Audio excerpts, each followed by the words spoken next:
Goeiemôre.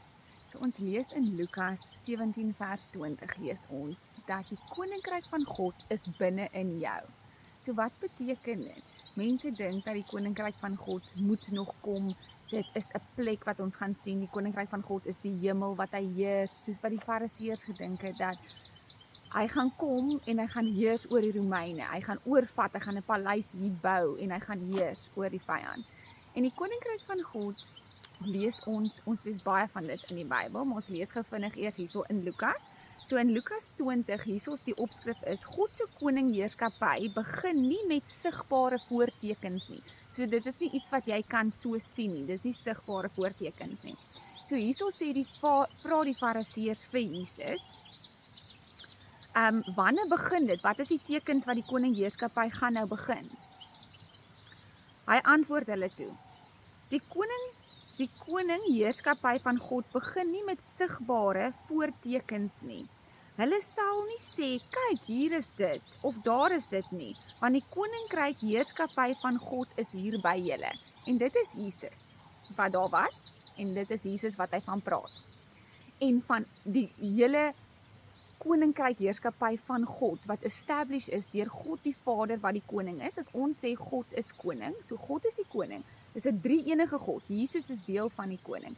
En Jesus het gegaan en hy het gesterf aan die kruis en hy het die sleutels gevat in die hel. Hy het die hel oorwin, hy het alles oorwin en die totale autoriteit is aan Jesus gegee.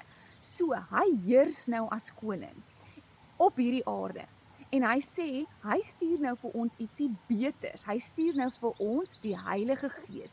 En daai Heilige Gees, as kind van God, lewe nou binne in jou. So hoe wonderlike nuus is dit nie? Die koninkryk van God, soos wat ons lees in Lukas 17 vers 20, lewe binne in jou. En wat beteken dit vir jou? Wat beteken dit as 'n kind van God?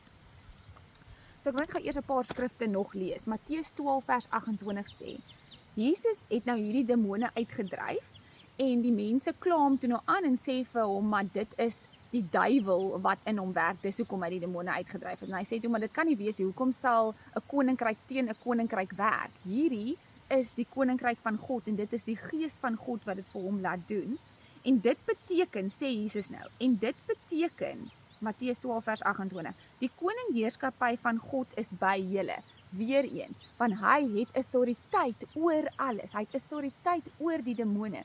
En daai heerskappy is nou binne in ons. So die goeie nuus van dit is dat jy het heerskappy oor jou depressie, oor jou moegheid, oor daai babbel van swaar lewe wat jy in lewe, oor siekte, oor jou finansies, oor jou omstandighede het jy heerskappy oor.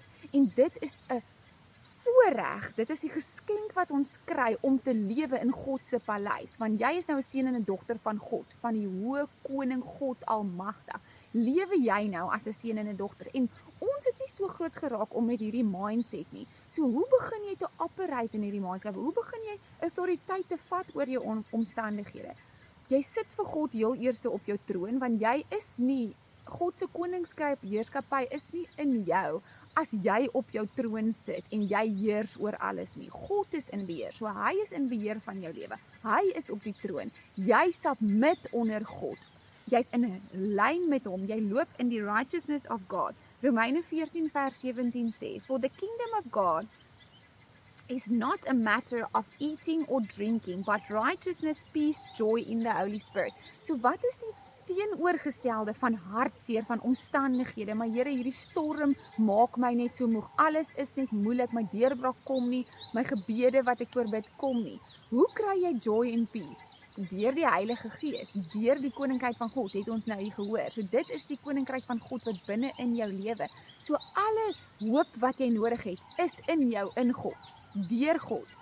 Alles is submitted onder Jesus, maar dit is in jou.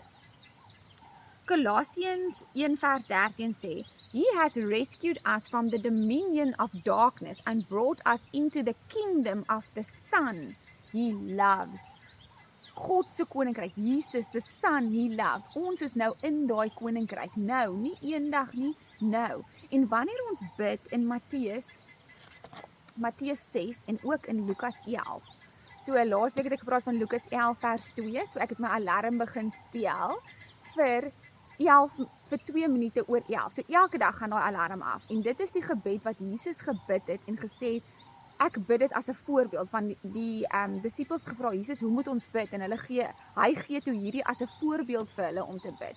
En Lukas 11 vers 2 sê, let your will be done, let your kingdom come, let your will be done. So hoe sê ek nou vir jou dat die koninkryk van God is in jou, maar nou bid jy let your kingdom come? Want wanneer ek dit bid is, let your kingdom come oor my omstandighede. Laat dit heers in my hart, in die vrees, in my kinders se lewe, in mense se lewens wat ek weet nie kinders is van God nie, of 'n kind is van God, wat dit algemeen is, jy's 'n kind, jy's 'n Christen, maar jy heers oor jou eie lewe, jy is die koning van jou eie lewe. God is nie jou koning nie, jy maak jou eie besluite, jy surrender nie, jy lewe nie, jy submit nie onder God nie, jy lewe nie as 'n kind van God nie. So, wanneer ons bid, let your kingdom come, dan bid ek dit vir omstandighede. So elke dag sê, Here, holy is your name. Dankie Jesus, ons submit onder U, God almagtig. Dis hoe ons begin. Ons eer hom, ons sit hom op die troon en dan let your kingdom come in my kinders lewe, in hulle omstandighede, in hulle skool, in my werkse omstandighede. Laat U heers in my werksomstandighede. Laat U heers in my familie, in my gesin, in my huwelik. Let your kingdom come, let your will be done on earth as it is in heaven. So ek bid, Here, waar U my sien in die hemel. Ons is eerste gees en dan is ons mens. Ons is eerste gees, dan is ons vlees. Jou gees gaan vir ewig lewe.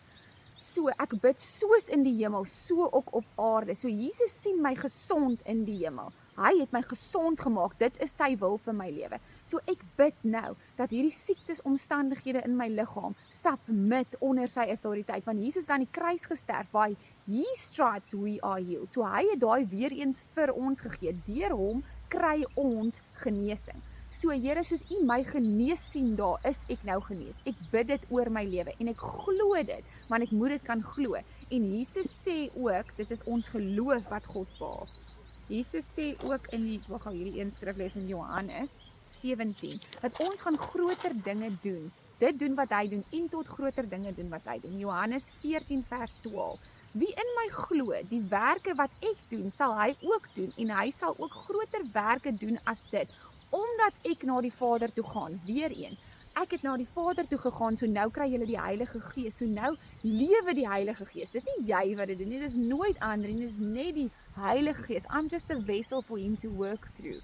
Maar wanneer ons bid ons dan, laat my omstandighede wees soos in die hemel, so ook op die aarde, laat U wil geskied. Lukas 11 vers 2, so sit jou alarm vir Lukas 11 met 2 minute oor 11. Here, laat U wil vandag in my lewe geskied, in my finansies geskied, in my kinders se lewe geskied, in my liggaam geskied. Wat is U wil vir my liggaam? Om gesond te wees. Wat is U wil vir my lewe? Not to be lacking. Ek is 'n koningskind, so ek is nie 'n slaaf in 'n tyd wat ek smeek vir die Here nie, ek dank hom daarvoor. So hoe kan ek groter dinge doen? Hoe kan ek wonderwerke doen? Hoe kan ek mense genees? Want jy kan, die Heilige Gees genees mense, dit is waar. Dit is soos wat in die Ou Testament is, in die Nuwe Testament is, dit gebeur. Want die Heilige Gees is in jou, so hy doen dit. Hoe het ons daai krag en autoriteit? Deur die Heilige Gees, deur ons wat surrender in hom, maar laat U wil geskied in my lewe. I surrender to you, Lord. Nie my wil vir my lewe nie, maar U wil vir my lewe. Okay, so dis wonderlike nuus, dat die koning van konings lewe in jou en die koninkryk van God is klaar binne in jou. So jy moet jou mindset nou verander en so begin dink oor omstandighede. Want as jy gaan dink, soos wat 'n mens dink, soos wat dit is, so is dit. Soos wat ek hierdie slegte dood oor myself spreek, gaan ek lewe in 'n slaafmentaliteit wat ek smeek vir die Here vir goed, waar hy sê glo en jy sal dit kry in Lukas. Wanneer dit in lyn is met die woord van God, ja, wanneer jy 'n kind is van God, wanneer jy submit onder sy autoriteit, onder sy wil. Here, ek wil dit doen. Nee, wat sê God moet ek doen? Hoe sê hy moet ek mense hanteer? Wat sê hy moet ek doen om mense te vergewe? So, wanneer ons onder hom submit, dan vra ons dinge, nie uit 'n punt van Jesus, asseblief as dit U wil is, gee dit vir my nie. Here, dankie dat U dit vir my gee, want ek weet dis U wil vir my lewe om gesond te wees. In Jesus naam bid ek dit. Amen. OK, julle moet 'n geseënde dag hê. OK, bye.